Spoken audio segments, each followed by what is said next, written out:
أينما كنا أينما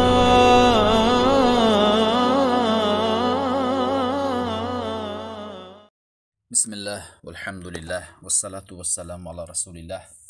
اما بعد، السلام علیکم و رحمت الله و برکاته. درس ما درس گناهان کبیره می باشد. نخستین اولین گناهی که هر کسی که با این گناه از این دنیا وفات کرد، الله او را نمی بخشد و او در آتش جهنم جاودان می ماند. این الشرک آوردن به الله می باشد. یگان قدرت را به الله برابر دانستن این شرک می باشد. مثلا بعضی شخص ها امروز به نزد قبرها می روند و از قبرها فرزند طلب می کنند. فرزند را الله می دهد. اگر الله نخواهد کسی به کسی فرزند داده نمی تواند. این قدرت را از صاحبان قبر و موت دانستن این شرک می باشد. پیامبر صلی الله علیه و سلم در حدیث گفتند که اجتنبوا سبع موبقات، 7 هلاک کننده شما دوری جویید. در اولینش گفتند که الشرک بالله، شرک آوردن به الله می باشد. بت پرستیدن این شرک می باشد. برای الله گفته است ان الله لا یغفر ان یشرک به و یغفر ما دون ذلك. هر کسی که، البته الله نمی بخشد همان کسی که به الله شرک می آورد.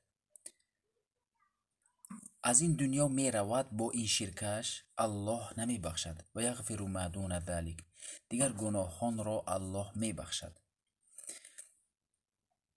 اولین چیزی که الله بندگان را باز داشته است این شرک آوردن می باشد.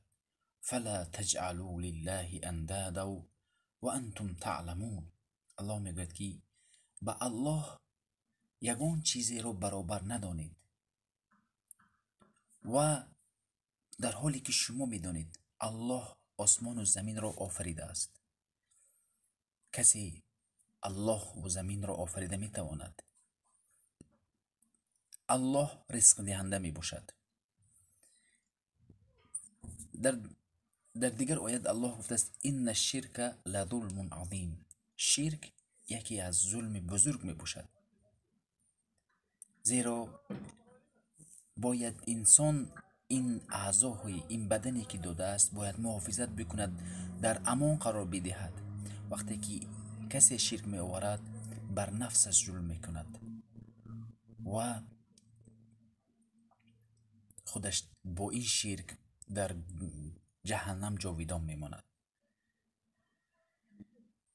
الله می گوید انه من یشرک بالله فقد حرم الله علیه الجنه و مأواه النار.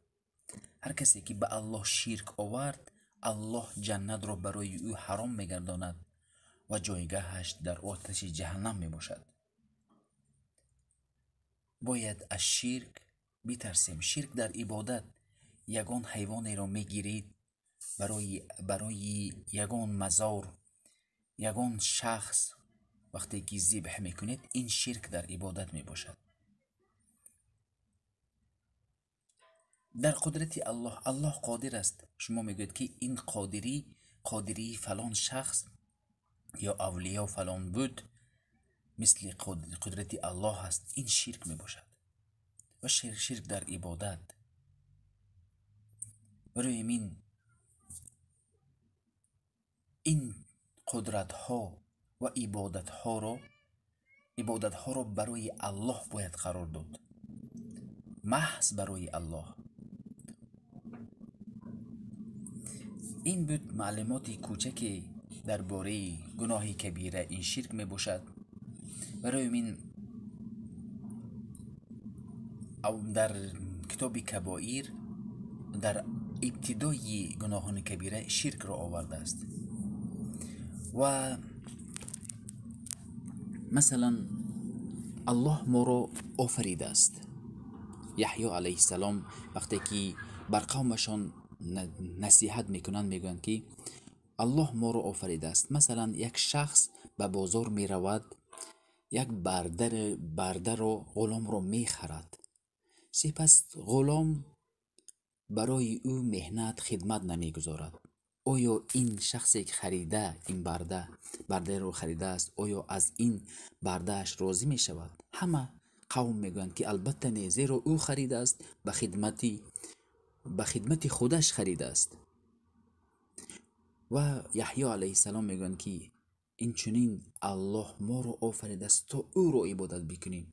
اگر ما مدح دیگرها رو بکنیم و عبادت دیگرها رو بکنیم، الله از ما راضی نمی شود. برای من الله سزاوار عبادت است. ما تمام بندگی رو برای الله بکنیم، قانون الله رو بالا از همه قانون ها بدانیم. این بود درباره گناهان کبیره. السلام علیکم و رحمت الله و برکاته.